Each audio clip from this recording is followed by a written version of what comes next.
I'm Haley B. Miller, and this is Ohio Politics Explained, a podcast where you give us 15 minutes and we give you all the news you need to sound smart and impress your friends.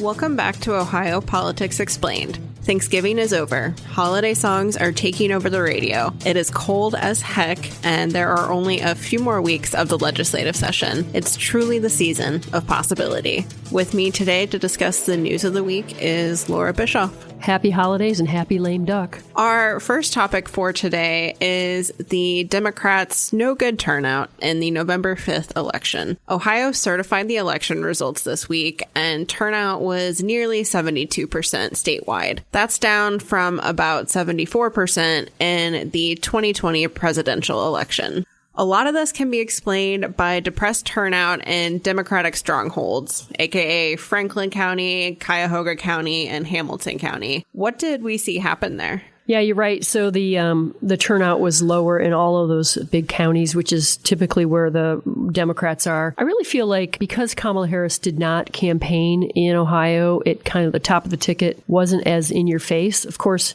it was very much in your face on the Sherrod Brown and Bernie Moreno race. Very much. But I think that there's a lot of people that are driven to vote mostly on the presidential side. So, I think that the Dems just were not feeling it. Yeah, and it wasn't a small difference in these counties. I think Franklin and Cuyahoga were both turnout in those counties was down about 5 percentage points, and both of those, Hamilton County was 3.5 points or so. And, Brown really needed to rally Democrats, get them out to the polls if he wanted to have a chance to beat Moreno. That obviously didn't happen. And so I think part of the post-mortem of this year's election for Democrats is trying to figure out why that didn't happen and how they can, ramp up turnout in the urban areas going forward, because they really need to do that if they want a shot at all. Right. I had a chat with Liz Walters, the chair of the Ohio Democratic Party, about what are the challenges facing her party and how are they going to turn it around. And she said, the number one thing they have to do is juice turnout in the urban counties, try to really increase turnout in the suburban areas and not get their butts kicked in the rural areas. And I got to say, they didn't turnout didn't get juiced. It actually kind of got drained in the urban counties, and they definitely got their butts kicked in the rural counties. Yeah, we've seen them sort of inching toward progress in some of the suburbs, especially Delaware County. The Senate race was quite close in Delaware. Trump still won that county, but I feel like that's going to be an area they really focus on in 2026. Delaware is just one county, of course, but it's part of this growing central Ohio region that I think, could spell some good news for Democrats if there are more Democrats pouring into the area for things like Intel or other development projects. But, that's going to be something that we see happen over a period of time. Yeah, there was a lot. If you look at the maps of Sherrod Brown's first win and then his loss this year, the blue areas were up in Cleveland, Mahoning Valley, all along the river. And all of that is, except for Cleveland, all of that is pretty red now. And so the Democrats really have to figure out what the new map is for them in order to win.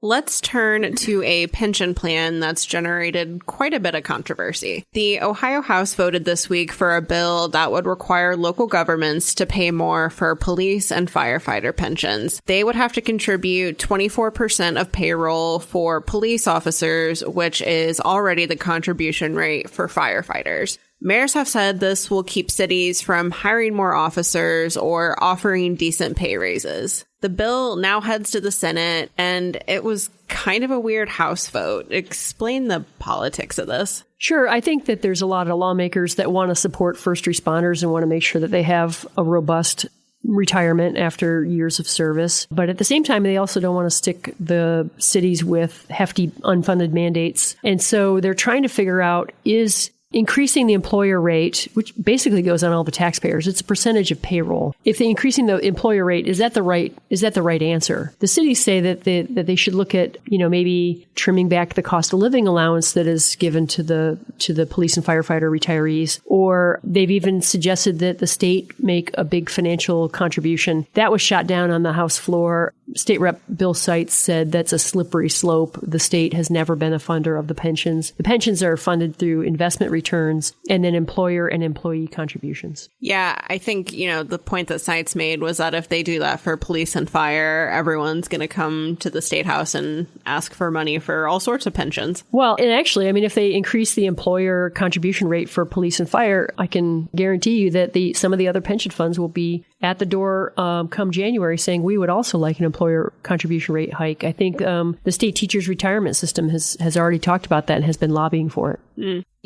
Correct me if I'm wrong, but with the House vote, we saw some Republicans support this, but some were very much opposed to it. And so Democrats kind of joined with some of these Republicans to get it passed. What's the prospect for this in the Senate? I'm hearing that Senate President Matt Huffman, who's the Speaker-elect, I guess, for, next term. He's not super keen on it. He doesn't think it's going to make it through in lame duck. But this is a bill that was introduced last session and this session. And so, if it doesn't make it through, I think it'll be teed up again next session.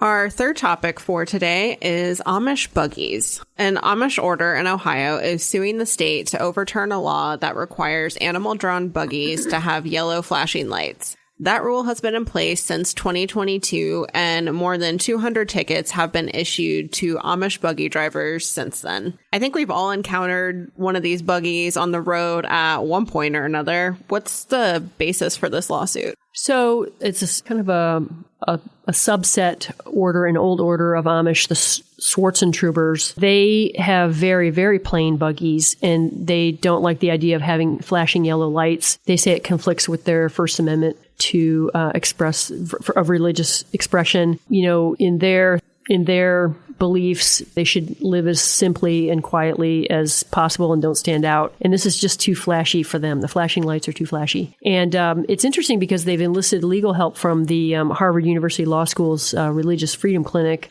And they were able to get a temporary restraining order from the court. Was that a week or two ago? So it's an interesting question. So it sounds like, has this happened in other states? I would imagine if Harvard has a team that kind of deals with this, that, maybe there have been lawsuits like this. Yeah, I don't know. I don't think it's the Harvard buggy team. It's the religious... Sure, but, religious rights of Amish people. Sure. I can't speak to what's happening in other states, but, in Ohio, there's some 76,000 Amish and Mennonite folks who travel by buggy. And, there's an argument that they need to have these lights for safety purposes.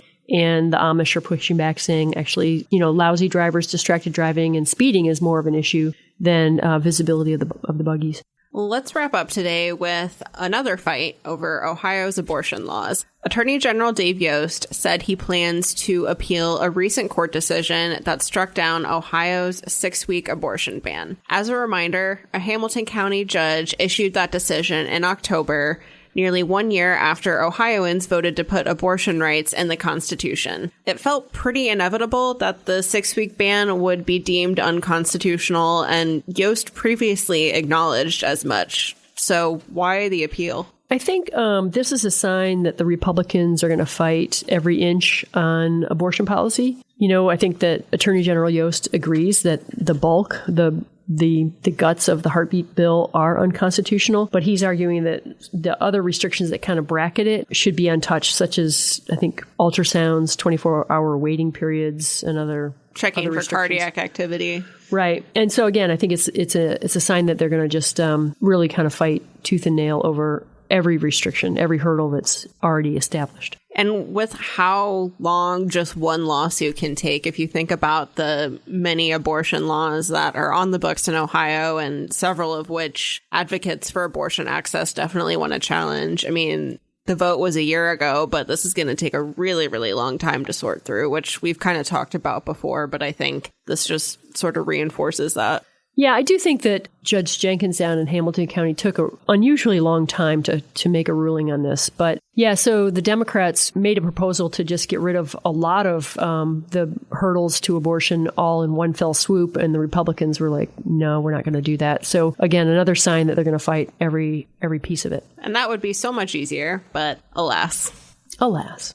And one more thing before you go. We want to take a minute to remember former Ohio Senator Kirk Scheuring, a longtime lawmaker who died on November 22nd. Scheuring was honored at the State House this week, and Governor Mike DeWine called him a model legislator. I think many people appreciated the work he did, and he certainly left a lasting impact. Yeah, I knew Kirk for a long time, and I have to say he was really good about always talking to the press, always being very pleasant, knowledgeable, and pleasant. Ohio Politics Explained is brought to you by the USA Today Network Ohio Bureau. You can check us out on X, formerly known as Twitter, @Ohio Explained.